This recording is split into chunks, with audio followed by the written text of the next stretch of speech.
స్వాగతం, సుస్వాగతం గాయత్రి జ్యోతిష్ కేంద్రానికి. నేను మీ వంశీ యాస్ట్. శ్రీ గురుభ్యో నమః. మన ముహూర్త క్లాస్‌తో పాటు సైమల్టేనియస్‌గా బేసిక్స్ కూడా మనం 1 ఇయర్ బ్యాక్ స్టార్ట్ చేయడం జరిగిందండి. అనివార్య కారణాల వల్ల అది కొంచెం ఆపాము. అది ఎపిసోడ్ 20th వరకు మనం రాశి కారకత్వాల వరకు చెప్పుకున్నాము.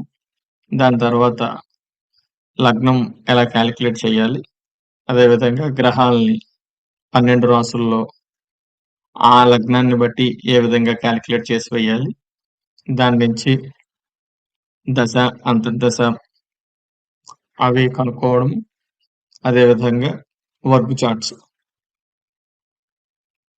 ఇది మొత్తం మనం కవర్ చేద్దామనే ఉద్దేశంతో మళ్ళీ స్టార్ట్ చేయడం జరిగిందండి. ఇది బేసిక్స్ నేర్చుకునే వాళ్ళకి బాగా ఉపయోగపడుతుంది. ఇవన్నీ వచ్చేసిన వాళ్ళు డైరెక్ట్‌గా ముహూర్తం కంటిన్యూ అవ్వచ్చు. సో, బేసిక్స్ వాళ్ళకి ఇది ఉపయోగపడుతుందని చెప్పేసి ఇది చేయడం జరుగుతుంది. సో, ప్రస్తుతం ఈరోజు ఈ వీడియోలో మనం వర్క్ చార్ట్స్ ఏ విధంగా వేయాలి, అసలు వర్క్ చార్ట్స్ అంటే ఏంటి, అవి ఎందుకు చూడాలి, అవి ఎన్ని, అవన్నీ కూడా మనం ఈ వీడియో నుంచి కొంచెం కొంచెంగా తెలుసుకునే ప్రయత్నం చేద్దామండి. వర్క్ చార్ట్స్ అసలు ఏంటి ఈ వర్క్ చార్ట్స్ అని చెప్పేసి చూస్తే, మామూలుగా మనకి రాశి చక్రంలో 12 హౌసులు, 12 రాసులు కానీ, 12 లగ్నాలు కానీ, 12 భావాలు అన్నీ కూడా 12 ఉంటాయి. సో, ఒక్కొక్క భావము ఆ వ్యక్తి తాలూకా ఒక్కొక్క క్యారెక్టర్‌ని రీడ్ చేయడానికి ఉపయోగిస్తామండి. అయితే అందులో అంత క్లియర్‌గా మనకి తెలీదు కాబట్టి మళ్ళీ రాశి చక్రాన్ని ఏదైతే భావం ఉందో ఆ ఒక్కొక్క భావాన్ని మళ్ళీ కొన్ని డిగ్రీస్ కింద విభజించేటప్పుడు ఆ వ్యక్తి తాలూకా చార్ట్ తాలూకా రిజల్ట్స్ ఏవైతే ఉన్నాయో అవి ఇంకాస్త డీప్‌గా వెళ్లి మనం తెలుసుకోవడానికి ముఖ్యంగా ఈ వర్క్ చార్ట్స్ అనేవి ఉపయోగపడతాయండి. అయితే ఈ వర్క్ చార్ట్స్ మనకి 4 రకాలుగా వివిధ శాస్త్రాల్లో అంటే బృహత్పరాశర హోరా శాస్త్రంలో కానీ, అదేవిధంగా మిగిలిన శాస్త్రాల్లో కూడా, అలా జైమినిలో కూడా ఈ వర్క్ చార్ట్స్ సంబంధించిన విస్తారమైనటువంటి ఉన్నదండి. అందుకని చెప్పేసి ఫస్ట్ వీటిల్ని 4 రకాలుగా అంటే ఇందులో ఫస్ట్ ఒకటి వచ్చేటప్పటికి షడ్వర్గం అంటారు. షడ్వర్గం. షడ్ అంటే 6. సో, 6 రాసుల్ని కలిపి ఒక సమూహం కింద. ఇది జనరల్‌గా ఎక్కువ వాడుతా ఉంటామండి. అదేంటి 6 అంటే 1 రాశి. దీన్నే మనం D1 అని కూడా పిలుస్తామండి. 2 హోర. దీన్ని D2 అని పిలుస్తామండి. 3 ద్రాకాణం. దీన్ని D3 అని చెప్పేసేసి పిలుస్తామండి. 4 నవాంశ. దీన్ని D9 అని పిలుస్తామండి. ఏ చార్ట్‌కి ఆ చార్టే ఇంపార్టెంట్ అయినప్పటికీ కూడా ఈ నవాంశ చాలా ఇంపార్టెంట్ అండి. అలాగే 5వది ద్వాదశాంశ. దీన్ని D12 అని చెప్పేసి పిలుస్తామండి. అలాగే 6వది త్రింశాంశ. దీన్ని D30. అయితే ఈ ఒక్కొక్క చార్టు వేయడానికి ఒక్కొక్క రకమైన సూత్రాలు ఉన్నాయండి. ఆ సూత్రాలను అనుసరించి ఒక్కొక్క రాశిని హోర కానీ, ద్రాకాణం కానీ, నవాంశ, ద్వాదశాంశ, త్రింశాంశ ఇవి వేయడానికి ప్రత్యేకమైన సూత్రాలు ఉన్నాయి. వాటిని అనుసరించి ఆ చార్ట్స్‌ని వేయడం జరుగుతుంది. అలా వేసినప్పుడు ఆ చార్ట్ నుంచి ఆ వ్యక్తి యొక్క లోతైన విశ్లేషణ చేయడానికి ఇవి మనకి ఉపయోగపడతాయండి. సో, షడ్వర్గులు అంటే రాశి D1, హోరా D2, ద్రాకాణం D3, నవాంశ D9, ద్వాదశాంశ D12, త్రింశాంశ D30. ఇక రెండవది సప్తవర్గం అండి. అంటే ఇందులో 7 చార్ట్స్ వస్తాయి.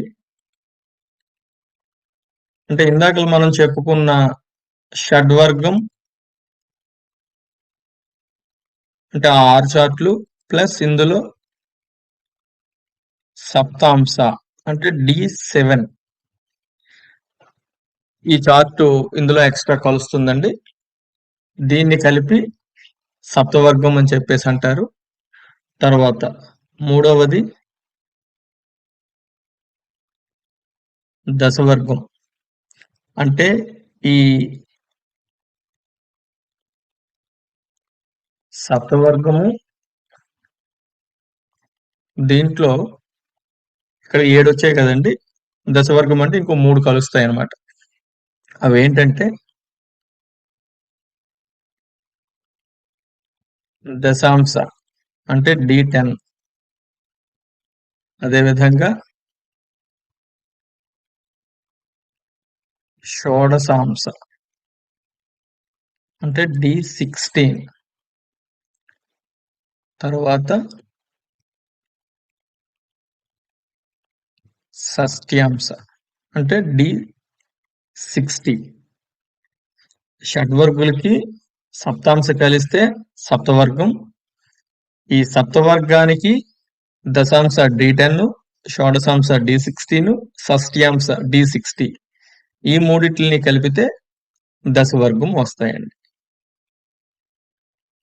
ఇక 4వ భాగంలో మనం చెప్పుకున్న ఈ దశవర్గంతో పాటు ఇవి 10 కదండి. తర్వాత వచ్చేది 4వది షోడశ వర్గం అన్నమాట. 4వది షోడశ వర్గం. ఇందులో ఈ దశవర్గంతో పాటు మనకి వచ్చేది చతురాంశ అంటే D4. D4 తరువాత వింశాంశ. వింశాంశ అంటే D20. దాని తర్వాత చతుర్వింశాంశ అంటే D24. దీని తర్వాత సప్తవింశాంశ అంటే D27. తర్వాత ఖవేదాంశ అంటే D40. అదేవిధంగా అక్షవేదాంశ D45. 1, 2, 3, 4, 5, 6 ఈ 6 చార్ట్లు దశవర్గం. నాకు ఎన్ని వచ్చాయండి? 10 + 6 = 16 షోడశ వర్గ చార్ట్లు అన్నమాట అండి.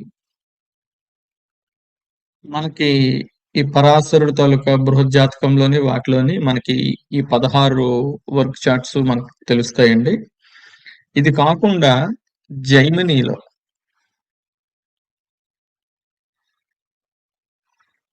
ఇంకొక 4 చార్ట్లు ఇచ్చారండి. అది పంచాంశ అంటే D5. తర్వాత షష్టాంశ అంటే D6. తర్వాత అష్టాంశ అంటే D8. 4వది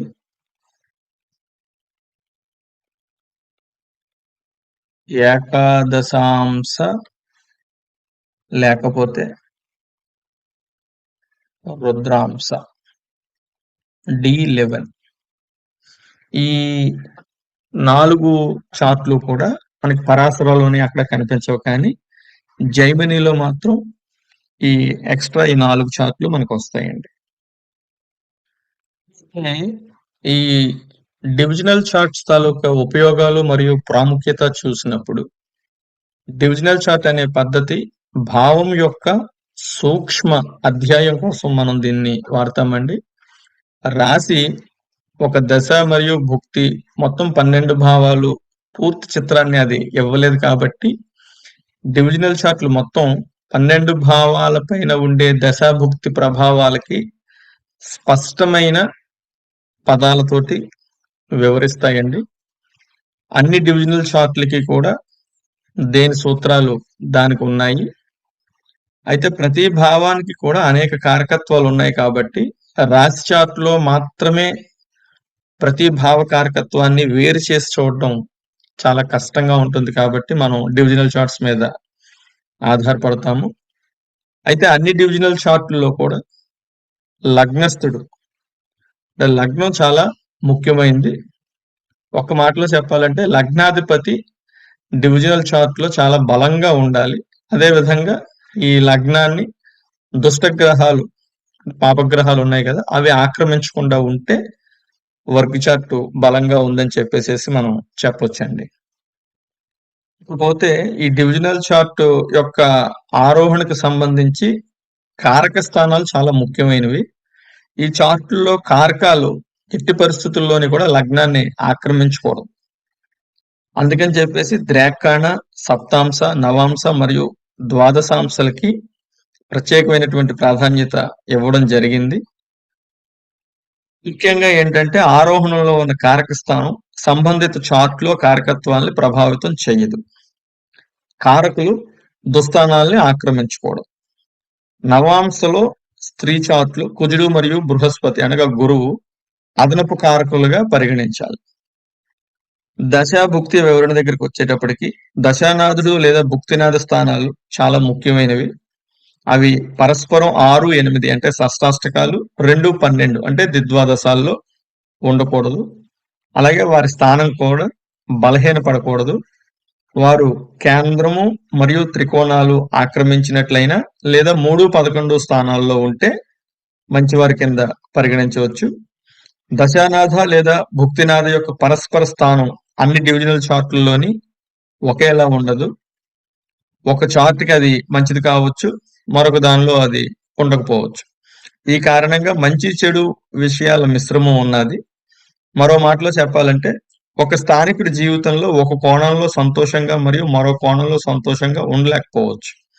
ఈ విషయాలన్నీ కూడా డివిజనల్ చార్టుల్లో స్పష్టం చేయబడ్డాయి. అయితే రాశి చార్ట్ ప్రకారం మాత్రమే ప్రధానమైన కాలంలో జీవితంలో 12 అంశాలని అర్థం చేసుకోవడం సాధ్యం కాకపోవచ్చు. ఇవి వర్క్ చార్ట్స్ అండి. అంటే మనం ఎవరో ఎగ్జాంపుల్స్ నెహ్రూవో, గాంధీవో, ఇందిరాగాంధీవో అలా తీసుకోకుండా నేనైతే ఏం చేస్తానంటే నా చార్ట్ తీసుకొని, ఎందుకంటే నా గురించి నాకు తెలిసినంతగా ఇంకెవరికీ తెలీదు. అలాగే మీ గురించి మీకు తెలిసినంతగా ఇంకెవరికీ తెలీదు కాబట్టి దయచేసి ఈ క్లాస్ చెప్పేటప్పుడు అవకాశం ఉంటే మీ చార్టే తీసుకొని అనలైజ్ చేసుకుంటే, అంటే అందులో లోటుపాట్లు, తప్పొప్పులు ఇవన్నీ కూడా మనకి ఈజీగా తెలుస్తాయి. ఇంకొకరి చార్ట్ అంటే అన్నీ మనకు అందులో తెలియవు. అదే మన చార్ట్ అనుకోండి సమస్తం మనది మనకి ఐడియా ఉంటుంది కాబట్టి, సో మన చార్ట్ తోటే మనం ఎగ్జాంపుల్ కింద తీసుకొని చేస్తే బావుంటది. సో నేనైతే అలాగే చేస్తాను. మీకు అవకాశం ఉంటే మీరు కూడా అలా ట్రై చేయండి. సో ఇది నా చార్ట్ అన్నమాట. ఇందులో రాశి అంటే ఇది D1 ఇక్కడుంది. అసలు ఈ చార్ట్స్ వల్ల ఏంటి మనం తెలుసుకోవచ్చు అన్నది ఇప్పుడు ఒకసారి విశ్లేషణ చేద్దాం. D1 అంటే లగ్న పట్టిక, లగ్న రాశి అది. సో దీంట్లో మొత్తం మన జీవితానికి సంబంధించిన అన్నీ కూడా ఈ రాశిలో ఉంటాయి. అయితే దీంట్లోంచి అంత సూక్ష్మంగా వెళ్ళలేం కాబట్టి మళ్ళీ ఒక్కొక్క భావాన్ని మనం విడదీసుకొని ఒక్కొక్క భావానికి సంబంధించిన ఒక్కొక్క వర్గ్ చార్ట్ వేసుకొని వెళ్తే అవుతుంది. అయితే ఒక్కటి మాత్రం మీరు గుర్తుపెట్టుకోవాలి. ఏదైనా సరే ఫస్ట్ D1 చార్ట్‌లో ఉంటేనే అది మిగతా చార్టుల్లో ఉంటేనే మనకి దశ అంతర్దశల్లోని, గోచారంలోని ఆ అనుభవాలు మనకి అనుభవంలోకొస్తాయి. ఒకవేళ D1 చార్ట్‌లో అసలు లేదు. కానీ దానికి సంబంధించిన వర్గ్ చార్ట్ లో ఉన్నది. అంటే ఏంటవుతుందంటే దగ్గరగా వచ్చి వెళ్ళిపోతుంది. అయిపోతున్నట్టు అనిపిస్తుంది కానీ అవ్వదన్నమాట. సో ఆ విధంగా మనం గుర్తుపెట్టుకోవాల్సింది ఏంటంటే ఏ ఈవెంట్ అయినా సరే ఈ 12 భావాలకి సంబంధించిన ఏ ఈవెంట్ అయినా సరే ఫస్ట్ ఆఫ్ ఆల్ D1 లో ఉండాలి. D1 లో ఉంటే అది వర్గ్ చార్ట్ లోకి వెళ్ళిన తర్వాత వృద్ధి చెందిందా లేకపోతే పాడైందా, ఏ విధమైనటువంటి రెమెడీస్ చేసుకోవాలి దాన్ని వృద్ధి చెందించుకోవడానికి అని ఇవన్నీ కూడా అప్పుడు వర్గ్ చార్ట్ మీద మనకు ఆధారపడి ఉంటాయి. సో నెక్స్ట్ ఇది D2. D2 అంటే హోర. దీంట్లో మనం తెలుసుకునేది ఏంటంటే వ్యక్తి యొక్క సంపాదన, ఆస్తి మరియు ఆర్థిక సంపాదన ఏ విధంగా ఉంది, ఆయన ఏ విధంగా సంపాదిస్తాడు, న్యాయ మార్గంలో సంపాదిస్తాడా, దుర్మార్గంగా సంపాదిస్తాడా, ఇవన్నీ కూడా మనం D2 హోరా చార్ట్ నుంచి తెలుసుకోవచ్చండి. అయితే ఇవన్నీ చార్ట్స్ మనం వేసినప్పుడు ఒక్కొక్క ఎగ్జాంపుల్ చార్ట్ తోటి ఇంకా వివరంగా తర్వాత క్లాసుల్లో చెప్తాను. ఇక మూడవది ద్రాకాణ. అంటే ఇది D3 ద్రాకాణ చార్ట్. ఇదేంటంటే కళ్యాణ్ వర్మ ద్రాకాణం చెప్పినటువంటి ఆయన కొన్ని లక్షణాలు వివరించారు. ప్రధానంగా భావన, సహజ జన్మలు మరియు వారి సమీకరణాలు మరియు వారి మధ్య పరస్పరం. అంటే ఇక్కడ మనం చెక్ చేయాల్సింది ఏంటంటే 5వ ఇల్లు, 7వ ఇల్లు, 9వ ఇల్లు, 11వ ఇల్లు. ముందు D1 లో ఈ హౌసెస్ ఎలా ఉన్నాయో ఒకసారి చెక్ చేసుకున్న తర్వాత, అంటే 11వ ఇల్లు అన్నయ్య లేదా సోదరుని సూచిస్తుంది. అయితే 3వ ఇల్లు చిన్నవారిని సూచిస్తుంది. తమ్ముళ్ళు ఉన్నప్పుడు 3 నుంచి 3వ ఇల్లు అంటే భావోద్భావ కాన్సెప్ట్ అండి. 5వ ఇల్లు చూడాలి. 3 నుంచి 5వ ఇల్లు మళ్ళీ 7వ ఇల్లు అవుతుంది. అక్కడి నుంచి మళ్ళీ 3వ ఇల్లు 11 నుంచి 11 అది మళ్ళీ 9వ ఇల్లు. ఇదంతా భావోద్భావ కాన్సెప్ట్. అది నెక్స్ట్ క్లాస్ లో వస్తుంది. సో ఆ విధంగా అంటే అన్నదమ్ములు, అక్క చెల్లెళ్ళు మధ్య, సోదర సహోదరుల మధ్య ఉండే అనుబంధాలు, ఆప్యాయతలు ఇవన్నీ కూడా మనం ఈ D3 ద్రాకాణ చార్ట్ నుంచి తెలుసుకుంటామండి. ఇకపోతే ఇది D4 చతురాంశ. ఈ చతురాంశలో ఏంటంటే వ్యక్తి తాలూకా ఇల్లు, వాహనాలు, డిపాజిట్లు, పెట్టుబడులు, ఆస్తులు ఇవన్నీ కూడా ఈ చతురాంశ నుంచి అంచనా వేయాల్సి ఉంటుంది. అయితే ఈ చతురాంశాన్ని విశ్లేషించే ముందు మనం రాశి చార్ట్ లో 4వ ఇల్లు, 4వ అధిపతి. ఎందుకంటే మనకు 4th హౌస్ ఈ సంపదకు కానీ, పొలాలకు కానీ, ఆస్తులకు కానీ, ఇళ్ళకు కానీ, వాహనాలకు కానీ వీటన్నిటికీ మనకి 4వ ఇల్లు చూపిస్తుంది కాబట్టి అక్కడ 4వ ఇల్లు ప్లస్ అదే విధంగా 4వ అధిపతి ఏ విధంగా ఉన్నారు అన్నది ఒకసారి మనం చూడాల్సి ఉంటుంది. మనం ప్రస్తుతం పరాశరి ప్రకారంగా వెళ్తున్నాం. తర్వాత సప్తాంశ D7 ఇది. ఇదేంటంటే వ్యక్తి తాలూకా పిల్లలు, వారికి ఎటువంటి సంతానం ఉంటుంది, వారు ఏ విధంగా ఉంటారు, ఇవన్నీ కూడా ఈ D7 చార్ట్ నుంచి మనం చూడొచ్చండి. అయితే ఈ D7 చార్ట్ చూడడానికి ముందు D1 చార్ట్ లో సంతాన భావము లేదా పుత్రభావం అయిన 5వ భావాన్ని విశ్లేషించవలసి ఉంటుంది. దీని తర్వాత వచ్చేది అతి ముఖ్యమైనది D9. ఈ D9 ఏంటంటే నవాంశ, జీవిత భాగస్వామి మరియు వ్యాపార భాగస్వామి. ఈ రెండిటిని కూడా మనం ఇక్కడ నుంచి ఈ హౌస్ నుంచి చూస్తామండి. అంటే మనం చేసుకోబోయే అమ్మాయి లేదా అబ్బాయి, వారి వల్ల మన జీవితం ఏ విధంగా సాగుతుంది, అదే విధంగా మనం ఏదైనా బిజినెస్ చేసేటప్పుడు పార్ట్నర్స్ చూడాలన్నా కూడా D9. అందుకనే దీన్ని జీవిత భాగస్వామి మరియు వ్యాపార భాగస్వామి ఈ రెండు చూడడానికి ఈ D9 అనేది మనకి చాలా బాగా ఉపయోగపడుతుందండి. అయితే ఇది చూడడానికి ముందు D1 చార్ట్ లో మనం 7th హౌస్ ని చూడాలండి. 7th హౌస్ ని చూస్తే మనం చెప్పుకున్నవి ఇవన్నీ కూడా అందులో మనకి కనపడతాయి. తర్వాత వచ్చేది D10. ఇది దశాంశ. ఈ దశాంశ ఏంటంటే వ్యక్తి తాలూకా జీవనోపాధి, అధికారము ఇవన్నీ కూడా తెలుసుకోవడానికి చాలా చక్కగా ఉపయోగపడుతుందండి.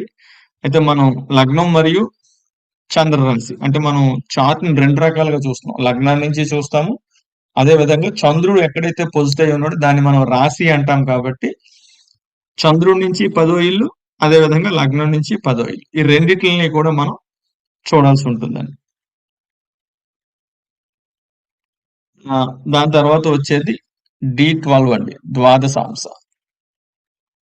ఇది ఈ ద్వాదశాంశ నుంచి ఏంటంటే వ్యక్తి తాలూకా తల్లిదండ్రుల గురించి మనకి చక్కటి సమాచారం ఇందులోంచి తీసుకోవచ్చండి. అంటే ఎటువంటి తల్లిదండ్రులు వీళ్ళకి ఉంటారు, వాళ్ళు వీళ్ళకి ఉపయోగపడతారా లేదా, అదేవిధంగా వారి యొక్క ఆరోగ్యము ఇవన్నీ కూడా ఇందులోంచి మనకి ఈ D12 లోంచి తీసుకోవచ్చండి. అయితే D12 చూడడానికి ముందు మనం చూడాల్సింది మాతృస్థానమైన 4వ ఇల్లు, పితృస్థానమైన 10వ ఇల్లు. ఈ రెండిట్లిని కూడా మనం పరిగణనలోకి తీసుకోవాలండి.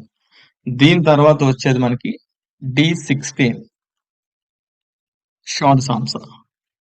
ఈ షోడశాంశ నుంచి ఏంటంటే వ్యక్తికి జీవితంలో జరగబోయే ప్రమాదాలు ఏవైతే ఉన్నాయో, అంటే వాహనాల నుంచి వచ్చే సౌకర్యం మరియు అసౌకర్యం ఇవన్నీ కూడా మనం ఈ చార్ట్ నుంచి చాలా చక్కగా విశ్లేషణ చేయొచ్చండి. అయితే ఈ చార్ట్ చూడడానికి ముందు మనకి వాహన యోగం ఇందాక మనం చెప్పుకున్నట్టు 4th హౌస్, ఆ 4వ హౌసు, అదే విధంగా 4వ ఇంట్లో ఒకవేళ కుజుడు ఉన్నాడేమో, అంటే 4వ ఇంట్లో ఉన్న గ్రహాలు మరియు కుజస్థానం. కుజుడు ఎక్కడ ఉన్నా కూడా మనం చూసుకోవాలి. ఎందుకంటే యాక్సిడెంట్లకి సాధారణంగా కుజుడు ఎక్కువగా కారకుడు అవుతూ ఉంటారు. అందుకని చెప్పేసి అది కూడా మనం చూసుకోవాల్సి ఉంటుందండి. దాని తర్వాత వచ్చేది వింశాంశ, అంటే D20. ఈ వింశాంశ ఏంటంటే వ్యక్తి తాలూకా ఆధ్యాత్మిక మరియు తాత్విక అభివృద్ధి. అంటే వారు డివోషనల్ గా ఉంటారా, లేకపోతే దైవానికి వ్యతిరేకంగా ఉంటారా, ఇవన్నీ కూడా మనం ఈ వింశాంశ D20 నుంచి మనం తెలుసుకోవచ్చండి. తర్వాత వచ్చేది త్రింశాంశ D30. ఈ D30 ఏంటంటే అరిష్టం మరియు దురదృష్టం. అంటే జీవితంలో జరగబోయే దుస్సంఘటనలు, అరిష్టాలు ఇవన్నీ కూడా మనం ఈ త్రింశాంశ ద్వారా కనుక్కోవచ్చు. అయితే ఇక్కడ ఒక చిన్న వివరణ ఏంటంటే సారావళి అనే గ్రంథంలో మాత్రం మహిళలకి ప్రత్యేక సూచనతో త్రింశాంశ యొక్క స్థానం వివరిస్తుందండి. అది ఒక 4-5 పాయింట్లు చెప్తాను, కొంచెం నోట్ చేసుకోండి. అంటే త్రింశాంశ స్త్రీ జాతకంలో చంద్రుడి నుంచి కానీ లగ్నం యొక్క ప్రభావాలు.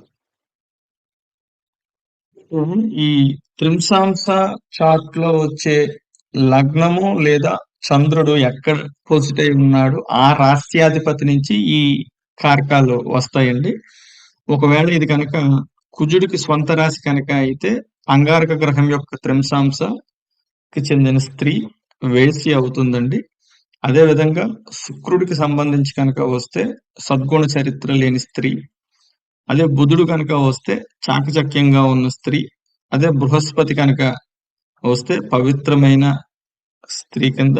అదే విధంగా శని కనుక వస్తే దాస్యం చేసే స్త్రీ కింద వారి యొక్క గుణగణాలు ఉంటాయండి. అదే విధంగా బుధుడు కనుక అంగారకుడు త్రయాంశలో చంద్రుడు లేదా లగ్నం ఉంటే స్త్రీ చాకచక్యంగా ఉంటారు. అదే విధంగా శుక్రుడు త్రయాంశలో అధిక కామాన్ని కలిగి ఉంటారు. బుధుని త్రయాంశలో పవిత్రమైన వ్యక్తిగాను, బృహస్పతి త్రయాంశలో సద్గుణ గృహిణిగాను, అదే విధంగా శని త్రయాంశలో అంటే త్రింశాంశలో నపుంసకుడిగాను ఉంటారండి. ఇదే కనుక శుక్రుడికి సంకేతమైతే కనుక అక్కడ అంగారకుడి త్రయం దుష్ట స్వభావం కలిగిన స్త్రీని, శుక్రుడు త్రింశాంశ సద్గుణాలకు ప్రసిద్ధి చెందినదిగాను, బుధుని త్రింశాంశ నిపుణురాలుగాను, బృహస్పతి త్రింశాంశ సద్గుణ స్త్రీగాను, మరియు శని త్రింశాంశ రెండవ భార్యగా వివాహం చేసుకున్న స్త్రీని సూచిస్తుందండి. అదే చంద్రుడు అధీనంలో కనుక రాశిలో కనుక కుజుడు త్రయాంశాంశ పడితే గృహిణిగా కాకుండా శుక్రుడు త్రింశాంశకు స్వాతంత్రాన్ని ప్రసాదిస్తాడు. అలాగే బుధుడు త్రింశాంశలో కళా నైపుణ్యాన్ని ప్రసాదిస్తాడు. బృహస్పతి త్రింశాంశలో ఆమెను సద్గురువుగా చేస్తాడు.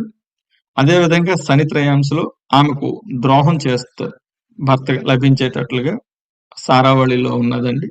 అదే విధంగా సింహరాశిలో అంగారకుడి త్రయం స్త్రీని గంభీరంగాను, శుక్రుడి త్రింశాంశ పరిశుద్ధుడుగాను, బుధుడి త్రింశాంశ పురుషుడుగాను, బృహస్పతి త్రింశాంశ రాణిగాను, శని త్రింశాంశ పతిత స్త్రీని చేస్తాడండి.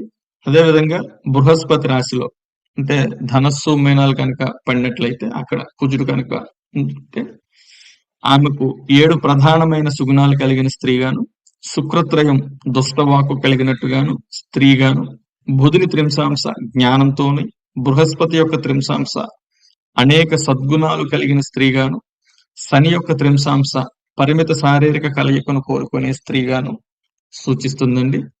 ఇక చివరగా శని గ్రహానికి చెందిన రాశులు అంటే మకర కుంభాలు కనుక లగ్నం కింద పడి అందులో కనుక అంగారక గ్రహం త్రింశాంశం ఉంటే ఒక సేవకురాలుగాను, శుక్రుడు ఉంటే తెలివిగల వ్యక్తిగాను, బుధుడు ఉంటే క్రూరమైన మరియు ప్రవర్తన లేని వ్యక్తిగాను, బృహస్పతి ఒక పవిత్రమైన మహిళగాను, శని నీచమైన పురుషులకు బానిసగా ఉండేటట్టుగా సూచిస్తుందండి. బృహజ్జాతకంలో కుజుడు తన స్వంత త్రింశాంశలో ఉన్నప్పుడు స్థానికుడు భార్య బలం, ఆభరణాలు, దాతృత్వం, వ్యక్తిగత ఆకర్షణ మరియు ఔత్సాహిక స్ఫూర్తిని కలిగి ఉంటుంది. శని స్వంత త్రింశాంశలో ఉన్నప్పుడు వ్యక్తి అనారోగ్యానికి గురవడం, తన భార్యని కోల్పోవడం, ద్వంద్వ హృదయాన్ని కలిగి ఉండడం, దుఃఖంతోనే ఉంటాడు. ఇల్లు, బట్టలు, సేవకులు మొదలైన వాటిని కలిగి ఉంటాడు మరియు అపవిత్రుడవుతాడు. అదేవిధంగా బృహస్పతి స్వంత త్రింశాంశలో ఉన్నప్పుడు వ్యక్తికి సంపద, ఆనందము, తెలివితేటలు, ఆకర్షణ, గౌరవము, ఆరోగ్యము, ఆశ మరియు ఆనందం ఇవన్నీ ఉంటాయండి. అదేవిధంగా బుధుడు తన స్వంత త్రింశాంశలో ఉన్నప్పుడు అతను మనిషికి మేధస్సు, విద్య, కవితా సామర్థ్యం, వాక్చాతుర్యం మరియు కళల్లో నైపుణ్యం, తాత్విక చతురత, వ్యాపార మరియు చాలా గౌరవాన్ని ఇస్తాడండి. శుక్రుడు తన స్వంత త్రింశాంశలో ఉన్నప్పుడు పురుషుడు చాలా మంది పుత్రులతో చాలా ఆనందం, ఆరోగ్యం, ప్రజాదరణ, సంపద, అందం, పగ తీర్చుకోవడం, అందమైన శరీరం మరియు అనేక మంది స్త్రీలతో ఆనందాన్ని పొందడం ఉంటుందండి. సూర్యుడు మరియు చంద్రుడు, అంగారకుడు మొదలైన వారి త్రింశాంశలో ఉన్నప్పుడు ఆ వ్యక్తి యొక్క వరుసగా యుద్ధోన్ముఖుడు మరియు సోమరితనం, క్రూరత్వం మరియు చంపేవాడు, ధర్మవంతుడు మరియు ధనవంతుడు, సంతోషంగా మరియు విద్యావంతుడు, అందగాడు మరియు ప్రజాదరణ పొందినవాడు అయి ఉంటాడండి. ఇక ఈ ఖవేదాంశ అంటే D40, అదేవిధంగా అక్షవేదాంశ D45, షష్ట్యాంశ D60 ఈ 3 కూడా ఏంటంటే సాధారణంగా అనుకూలం, అననుకూలం ఈ మూడిట్లకి సంబంధించినటువంటివి ఈ చార్ట్ల నుంచి మనం తెలుసుకోవచ్చండి. అదే విధంగా ఇందాక మనం జైమినిలో చెప్పుకున్నాం కదండి, పంచాంశ అంటే D5 ఇది వ్యక్తి యొక్క కీర్తి మరియు శక్తి వీటిని ఈ చార్ట్ నుంచి మనం తెలుసుకోవచ్చండి. అలాగే షష్టాంశ D6 ఇది ఆరోగ్యం గురించి విపులంగా తెలుసుకోవడానికి బాగా ఉపయోగపడుతుందండి. అలాగే అష్టాంశ D8 ఇది ఊహించిన ఇబ్బందులు అలాంటివి ఏమైనా ఎప్పుడు వస్తాయి ఏంటి అన్నవి ఇందులో మనకు తెలుస్తుందండి. ఇకపోతే ఏకాదశం లేదా రుద్రాంశ అంటే D11 ఇది వ్యక్తి యొక్క మరణం ఏ విధంగా సంభవిస్తుంది, ఎప్పుడు, ఇది జనరల్ గా ఎవరు మనం చూడం కాబట్టి పెద్దగా దాని గురించి ఎవరు విశ్లేషణ చెయ్యరండి, చెప్పకూడదు కాబట్టి. సో అది ఈ చార్ట్ నుంచి మనం తెలుసుకోవచ్చు. ఇకపోతే మనకి ప్రస్తుతం ఎక్కడ పుస్తకాల్లో లేనటువంటివి కేవలం జగన్నాథ హోరాలో మాత్రమే ఉన్నటువంటివి ఈ సిద్ధాంశ, నక్షత్రాంశ, నవనవాంశ, అష్టోత్తరాంశ, ద్వాదశాంశ అంటే 12 144 D144 అంటే ఒక రాశిని 144 భాగాలు చేస్తే దాని తాలూకా విశ్లేషణ ఆ చార్ట్ నుంచి చేయొచ్చండి.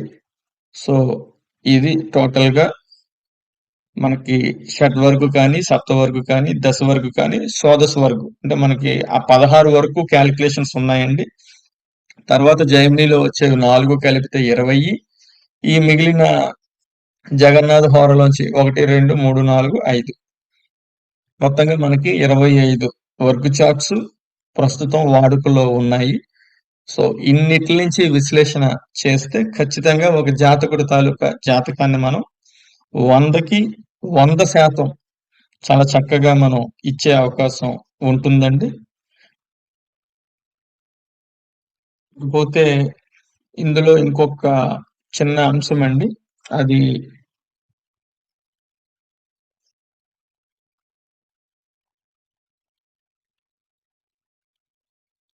వర్గోత్తమ. ఈ వర్గోత్తమ అనే పదం చాలా ముఖ్యమైనదండి. వర్గోత్తమ అంటే సపోజ్ ఇది D1 చార్ట్ అనుకున్నాం. ఇది లగ్నం కదండి. ఇక్కడ D9 ఉన్నది. అలాగే ఇది D2, D3 తర్వాత D10 1, 2, 3, 4, 5 ఇందులో మనకి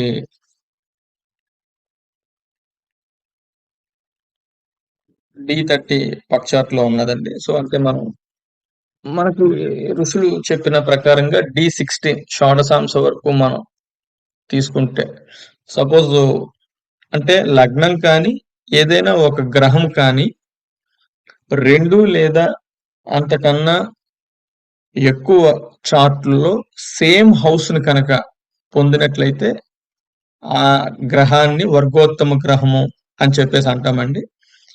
ఇప్పుడు ఇక్కడ ఈ చార్ట్ లో చూసినట్లయితే ఇక్కడ బుధుడు మకరంలో ఉన్నారండి.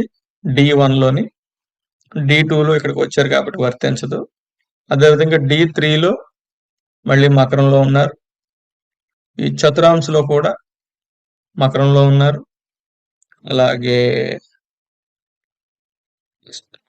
నవాంశ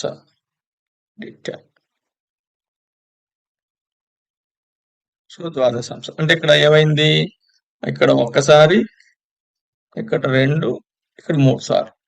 అంటే బుధుడు 3 చార్ట్లలో మకరంలోనే ఉన్నారు కాబట్టి ఇక్కడ బుధుడు వర్గోత్తమ అని చెప్పేసి చెప్పొచ్చండి. అయితే ఇలాగా 2 చార్టుల్లో వర్గోత్తమ అయితే ఒక ఫలితము, 3 చార్టుల్లో వర్గోత్తమ అయితే ఒక ఫలితము, 4, 5 అలాగే 16 కూడా వర్గోత్తమ అయితే ఒక ఫలితము ఉంటుందండి. అది వాటికి కొన్ని పేర్లు కూడా ఉన్నాయి. వీటిని యోగాలు అని చెప్పేసి మనం పిలుస్తాము. ఇవి మనకి యోగా క్లాస్ చెప్పేటప్పుడు, యోగా అంటే శారీరక యోగా కాదండి, మన జ్యోతిషంలో కొన్ని యోగాలు ఉన్నాయి. ఆ యోగాలు సుమారు ఒక 400 యోగాలు నేను కలెక్ట్ చేయడం జరిగింది. అవన్నీ కూడా సపరేట్ గా యోగా క్లాస్ లో వివరించడం జరుగుతుంది. సో ఇప్పుడు 2 చార్టుల్లో కనుక ఉంటే వాటిని భేదక యోగము అని, 3 ఉంటే కుసుమ యోగము అని, 4 ఉంటే నాగపుష్ప యోగము అని, 5 ఉంటే కందుక యోగము అని, 6 ఉంటే కేరళ యోగము అని, 7 ఉంటే కల్పవృక్ష యోగము అని, 8 ఉంటే చందనస్వన యోగము అని, 9 ఉంటే పూర్ణచంద్ర యోగము అని, 10 ఉంటే ఉచ్చస్రవ యోగము అని, 11 ఉంటే ధన్వంతరి యోగము అని, 12 ఉంటే సూర్యకాంత యోగము అని, 13 విద్రుమ, 14 సక్రసింహాసన, 15 గోలక, 16 శ్రీవల్లభ అని చెప్పేసి అంటారండి. అయితే 16 కనుక ఉంటే ఈ శ్రీవల్లభనే పారిజాత యోగము అని చెప్పేసి అంటారు. అయితే పారిజాత యోగం 2 రకాలుగా ఉంటుందండి. అంటే లగ్నాధిపతి కేంద్ర కోణాలు ఆక్రమిస్తే అది ఒక పారిజాత యోగము, ఈ పారిజాత యోగం వేరు, అది వేరు ఇది వేరు. సో ఇది వివరంగా ఉంటదండి. అదే విధంగా బుధుడు వర్గోత్తమ అయితే కారకాలు ఏంటి, గురుడు వర్గోత్తమ అయితే కారకాలు ఏంటి, శని వర్గోత్తమ అయితే, అంటే గ్రహాల ఆధారంగా కూడా మళ్ళీ వర్గోత్తమ రిజల్ట్స్ అనేవి మళ్ళీ వేరేగా ఉంటాయి. సో ఇవన్నీ కూడా మనం విపులంగా చర్చిద్దాము. సో ఇప్పుడు దాకా చెప్పిన క్లాసులో ఏమైనా డౌట్ ఉంటే కింద కామెంట్ రూపంలో తెలియచేయండి. అదేవిధంగా తర్వాత క్లాసులో అసలు ఈ చార్ట్స్ ఎలా వేయాలి మనం, అంటే జ్యోతిష్య శాస్త్ర సూత్రాలని అనుసరించి లగ్నం కానీ, హోరా కానీ, ద్రాకాణం కానీ అలాగే మనకి అందుబాటులో ఉన్నంత వరకు అన్ని చార్ట్‌లకి నేను ఇవ్వడానికి ప్రయత్నం చేస్తానండి. అంటే కొన్ని చార్ట్‌లకి కాలిక్యులేషన్స్ లేవు. చాలా పుస్తకాలు చూసినా కూడా శ్లోక రూపంలో కూడా చూసినా కూడా జస్ట్ చెప్పేసి వదిలేశారు. చాలా పుస్తకాలు రిఫర్ చేశాం. అవన్నీ కూడా నేను వీలైతే ఫోటోస్ కింద వీడియో లాస్ట్‌లో పెట్టడం జరుగుతుంది. సో, ఇది వర్గోత్తమ ఇంట్రడక్షన్ క్లాస్ అండి. నెక్స్ట్ క్లాస్ నుంచి మనం ఒక్కొక్క వర్గ్ చార్ట్‌ని విపులంగా మన చార్ట్ వేద్దాము. అదే విధంగా ఆ చార్ట్‌కి సంబంధించిన ఒక ప్రముఖ వ్యక్తి తాలూకా చార్ట్ ఎందుకు అది జరిగింది, ఎలా జరిగింది అన్నది కూడా మనం విశ్లేషణ చేసే ప్రయత్నం చేద్దామండి. సో, అంతవరకు సెలవు. మళ్ళీ ఆదివారం ముహూర్తం క్లాస్‌లో కలుద్దామండి. అంతవరకు సెలవు. నమస్కారం. శ్రీ గురుభ్యో నమః.